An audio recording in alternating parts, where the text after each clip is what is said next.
Kasi, ang casual at contractual na may plantilla position, ano po yan? May mga benepisyo na pong tatanggapin. At sa DSWD po, sa ganitong pakikipaglaban po, noon po ang dami po ng mga workers talaga. Pero yung 9,000 contractual workers, na-create po yan sa patuloy na pakikipaglaban, pakikipagkulitan ng sama-sama pagkilos ng mga kawani ng DSWD. So, maaari pong mangyari yan. Kaya lang po, ito po yung kondisyon.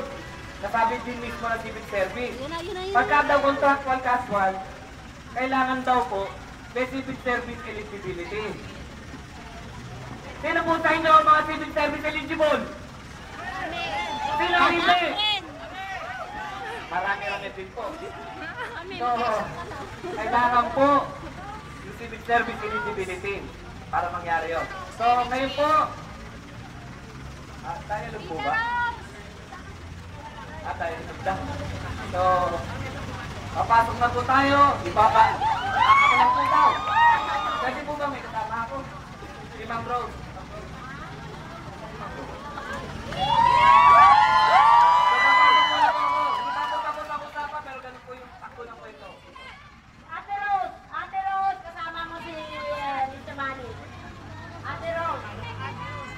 Sensya ng gobyerno na siyang pinipigilan natin ngayon. Mag-ingay po tayo habang nakikipag-usap ang ating mga kasamahan sa loob. Mag-ingay upang magbigay ng pressure sa ating mga nagpipilihang. Ayan.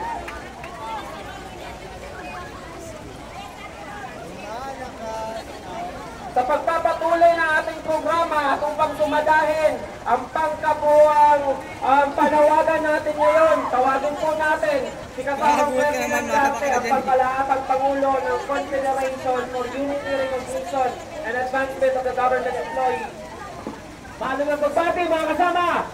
Kaya ba tayo matinag ng ulan? Yes! Kaya ba tayo matinag ng init? Yes! Pero ang ating init sa pakikibaka, yan ang tuloy-tuloy. Di ba mga kasama? Maambon. Sabi lang nila sa mga ambon may grasya. Kaya natin ang grasya! Ngunit mga kasama, sa ilalim po ng Confederation for Unity, Recognition and Advancement of Government Employees, matagal na panahon na ating nilalabanan ang kontraktualisasyon. Sapagkat ito ay isang malubhang patakaran na ngayon ang paglabag sa karapatan ng mga kawani at manggagawa. Bakit ba umusbong yung kontraktualisasyon? Bakit ba umusbong yung mababang pasahod? Sapagkat sa matagal na panahon, ang mga nakaraang administrasyon ay pinatutupad ang mga patakaran na hindi sa interes ng kawani at manggagawa, kung hindi sa interes ng ilan. Ano yung sinasabi kong patakaran? Ito yung tinatawag kong neo-liberal na agenda na pilit ay pinatutupad sa ating mga pamahalaan.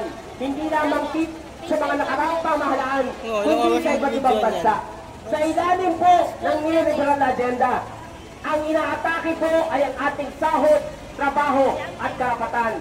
Pilit na ipinatutupad ang mga programa na ang nakikinabang ay ang mga dayuhang monopolyo kapital, ang pagtitipid ng mga gobyerno para bayaran ang mga utang na hindi pinakinabangan, ang pagtitipid sa mga manggagawa at kawani para lalo magkaroon ng tinatawag na austerity measures. Ngunit, sino ang tinatamaan? Ang maliliit na kawani at manggagawa. Ngayon, taas ang kamay yung mga kontraktual. Taas ang kamay ang mga MOA hired. Taas ang kamay ang emergency hire. Parang iba-ibang katawagan, ano? Emergency hire, MOA hired. Pero iisa lamang ang katangian. Walang kasiguruhan sa trabaho, hindi regular, walang benepisyo, walang karapatan sa pag-union, at iba pa. Kaya ang panawagan natin, liban sa pagbabasura itong mga patakaran na neoliberal, tulad ng patakaran ng pag-aktualisasyon, mababang pasahod at iba pa, ay ang panawagan natin dapat pinapunirisa ang libo-libo mga kawani at manggagawa na ganyan ngayon ang katangian.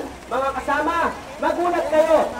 Sa DSWD, mahigit 20,000 daw ang tinatawag na kontraktual at casual at MOA hired. Ganun din sa ibang ahensya ng pamahalaan.